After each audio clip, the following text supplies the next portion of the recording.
When I asked my mom about the Hawaii trip I'd paid $22,000 for, she said it like nothing. "Oh, we already went last week, only for family." The phone almost slipped from my hand. Only for family. The words burned colder than the buffalo snow outside my window. I drained my savings trying to hold this family together after my divorce, and somehow I was the one left out. That night, I didn't cry, didn't scream. I poured myself a drink and stared at the frozen street below.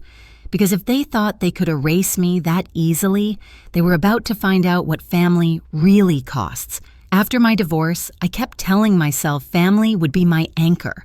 When everything else collapsed, my marriage, my sense of direction, the house that suddenly felt like someone else's, I thought going home would make it better. Instead, it made me smaller. I rented a one-bedroom apartment in Buffalo, the kind with old radiators that hissed through the night. My job in finance kept me busy enough to forget, but not enough to stop feeling. So I did what I knew best, number structure solutions. Every time my mom called about a tight month, I covered it. When Dad's car broke down, I paid the repair shop over the phone. Erin, my sister, never called unless she needed something, rent utilities, a new laptop for her online courses. I never questioned it. I just wired the money and told myself it was love. Over 2 years, the payments blurred into routine. Rent, bills, groceries, the quiet kind of giving that drains you slowly. I told my therapist I couldn't afford sessions anymore, but the truth was I stopped going because I felt guilty spending on myself. I started keeping a spreadsheet for their expenses labeled neatly as if organization could make it feel like control. When I first suggested the Hawaii trip, Mom sounded delighted. "We all need a reset," she'd said. I imagined us on the beach, sunlight soft on our faces, laughing the way we hadn't in years. It felt like redemption, a chance to rewrite our story. I spent nights comparing hotels, choosing one with ocean views, and breakfast included. I booked snorkeling tours, dinners, airport transfers. Every detail perfect. I told myself the money didn't matter. I wanted to see them happy again. Maybe then they'd look at me and see more than the daughter who failed at marriage. On the night I booked the flights, I sat at my desk staring at the confirmation email glowing on my screen. My reflection in the glass looked tired but hopeful. I didn't know that hope was the most expensive part of the trip. The next morning, Mom texted a simple, "Got it," with a heart emoji.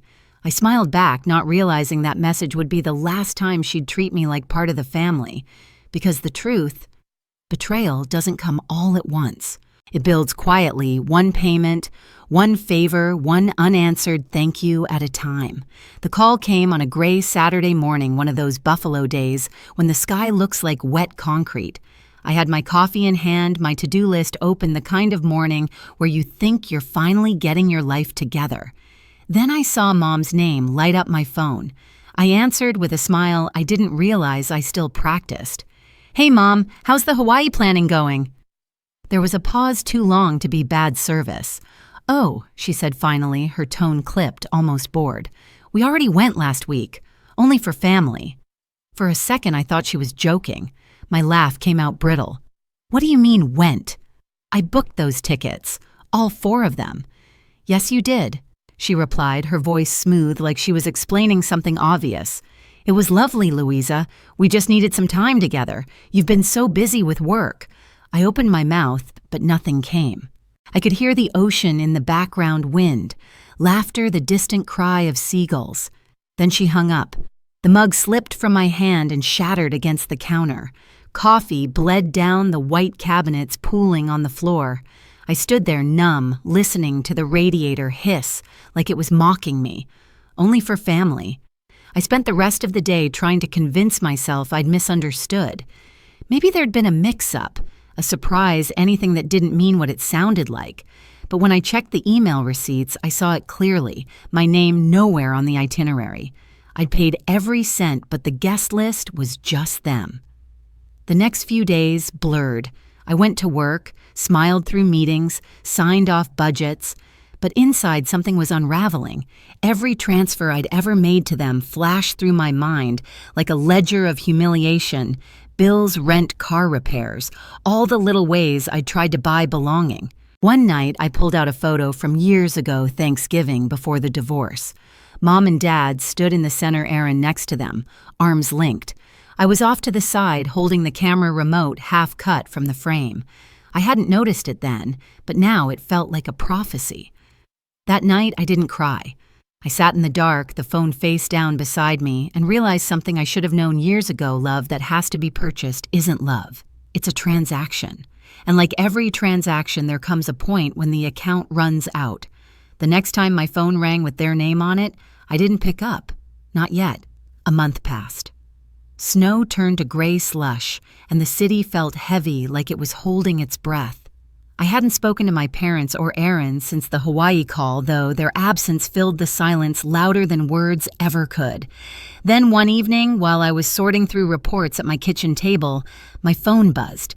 Aaron's name flashed across the screen. For a second, I almost didn't answer, but curiosity habit won. "Hey, Lou," she said, her voice syrupy, sweet. "Listen, the rent's overdue again. The landlord's been on my back. Can you send $2,000, just until next week?" I stared at the glowing numbers on my laptop. 2,000. My mind went back to the trip to her smiling somewhere on a beach I'd paid for. "Only for family, remember?" I said softly. What she asked, the sweetness cracking. "You heard me." The silence that followed was thick and ugly. Then she laughed sharp and fake. "Don't be ridiculous, Louisa. You're family. You've always helped us. Not anymore." I ended the call before she could argue. My hands were shaking, but not from fear, something colder, cleaner. Relief. I opened my banking app, scrolled to the automatic payments I'd set up years ago: rent, transfers, car insurance, phone bills, even their internet. My fingers hovered, then tapped cancel. One by one, the confirmations popped up. Canceled. Canceled, canceled. Each click sounded like a door closing for good. When I was done, I called my financial advisor. "I want to secure my accounts completely," I told her. New passwords, two-factor verification, everything. She didn't ask why. Maybe she didn't need to. The next morning, I drove to the bank, handed over my ID, and signed the forms. My advisor slid them back to me, nodding. "You're taking control," she said quietly. I smiled. Finally. Outside, the wind cut sharp against my cheeks, but it felt different now, like it was clearing the air. That afternoon, I called a locksmith. "Can you install new locks and a camera system?" By evening, Mike the technician was at my door. A big man with steady hands, the kind of guy who didn't ask questions. He replaced the old brass lock with a heavy deadbolt, mounted a camera above the frame, and showed me the app to monitor it. When he left, I stood by the door watching the feed. The blinking red lights stared back at me, steady and unbothered. For the first time in years, my apartment felt like mine. I poured myself a glass of wine, sat on the couch, and stared at the quiet street below. Somewhere out there, Aaron was fuming, Mom was plotting, and Dad was pretending not to notice. They'd call again, I knew it. But this time, I was ready. It didn't take long. 2 days later, the doorbell rang, 3 sharp buzzes that cut through the quiet like a blade. I froze, staring at the small screen on my phone that streamed the camera feed. There they were. Mom in her thick fur coat, arms crossed like she was about to fire someone. Dad beside her shoulders, slumped eyes darting everywhere but the camera. Aaron, of course, in front, lip gloss, shining her phone in hand, pretending this wasn't humiliating. And next to her, a man in a gray suit clutching a briefcase. I didn't even need to hear him speak to know who he was. I took a slow breath, walked to the door, and opened it just enough to show my face. Louisa. Mom said first, the practiced calm in her voice barely hiding irritation. "We need to talk." "I'm listening," I said flatly. The man in the suit stepped forward. "Ms. Mercer, I'm representing your parents and sister. They're concerned about your recent financial decisions. They've asked me to mediate before this escalates." "Escalates," I repeated, leaning on the doorframe. "You mean before you drag me into court for cutting off your allowance?" His jaw tightened. "They feel your choices are erratic, potentially unstable." Aaron scoffed behind him. "We just want to help Lou. You've been through a lot." My laugh was short, bitter. "Help? You went on a trip I paid for and didn't even tell me. You don't want to help, you want control." "Watch your tone," Mom snapped. "We're family." "Right," I said. Only for family wasn't that it. Her face twitched, but she didn't reply. Dad finally spoke, voice low. "Louisa, be reasonable. You know they depend on you." I looked at him, at the same man who used to teach me how to balance a checkbook, who once said independence was everything. "They're grown adults, Dad. They can depend on themselves." The lawyer cleared his throat. "If you refuse support, we'll have to file for guardianship to protect your assets and theirs. It's not uncommon in cases like this." That word guardianship hit me like ice water. They weren't just trying to guilt me. They were trying to own me. I straightened, meeting the lawyer's eyes. "Then I'll see you in court." And I shut the door in their faces. For a long time, I stood there breathing hard, the sound of their muffled voices bleeding through the door. I let them shout, let them threaten. When the noise finally faded, I poured another glass of wine, sat by the window, and let the city hum fill the space they'd once occupied. A week later, the letter arrived, a formal notice from the county courthouse. Petition for guardianship, filed by Marianne George and Aaron Mercer. Reason concerns over Louisa Mercer's emotional stability and financial judgment. It was absurd. It was cruel. It was exactly what they'd do. I called my friend Janet the second I finished reading. She didn't sound surprised. "They're trying to break you, Lou," she said. "You need a lawyer." She gave me a name, Daniel Price, a man she'd worked with when her own brother tried to sue her for inheritance money. "He doesn't scare easy," she added. The next morning, I met Daniel in his office downtown, a quiet man in his 50s with calm eyes and a voice that carried weight. After I explained everything, he leaned back, steepling his fingers. "What they're doing is manipulation, pure and simple. But we'll need to prove your competence in every way possible." "Fine," I said. "Tell me what to do." He listed everything: employment records, bank statements, evaluations from my doctor, my therapist. "If they're going to paint you as unstable, we'll show them the opposite." For the first time in months, I felt steady.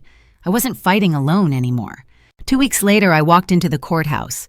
The cold marble floors echoed under my heels. My hands were trembling, but my chin was high. Mom, Dad, and Aaron sat at the opposite table, whispering to each other. Aaron wore a black blazer, trying too hard to look professional. Mom's eyes met mine and held no warmth, only challenge. Their lawyer, same man from my doorstep, stood to speak first. "Your Honor, Ms. Mercer has exhibited signs of instability, erratic financial behavior, and isolation following her divorce. Her family believes she is unfit to manage her affairs." I could almost laugh. They'd built a fantasy version of me, a woman falling apart. Daniel rose calmly. "Your Honor, what you'll see today is not instability, but independence. My client is a successful financial manager with a decade of consistent employment. She has no debt, no erratic spending, and no history of instability. The only thing she's guilty of is saying no." He handed over the thick folder we'd prepared, pay stubs, evaluations records of every transfer I'd ever made to them. Mom looked away. Erin rolled her eyes. When the judge called me to the stand, my pulse quickened.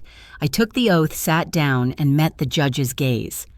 "Ms. Mercer," he said, "in your own words, why did you cut off financial support to your family?"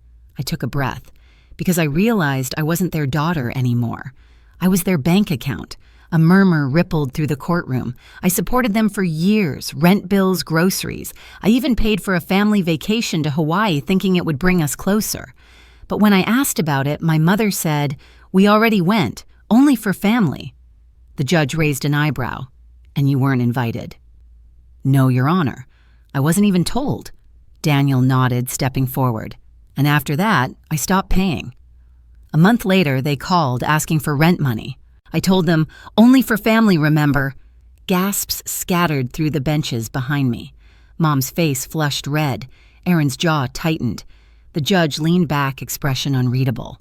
Daniel handed over the final document, an evaluation from my doctor confirming I was mentally and emotionally fit.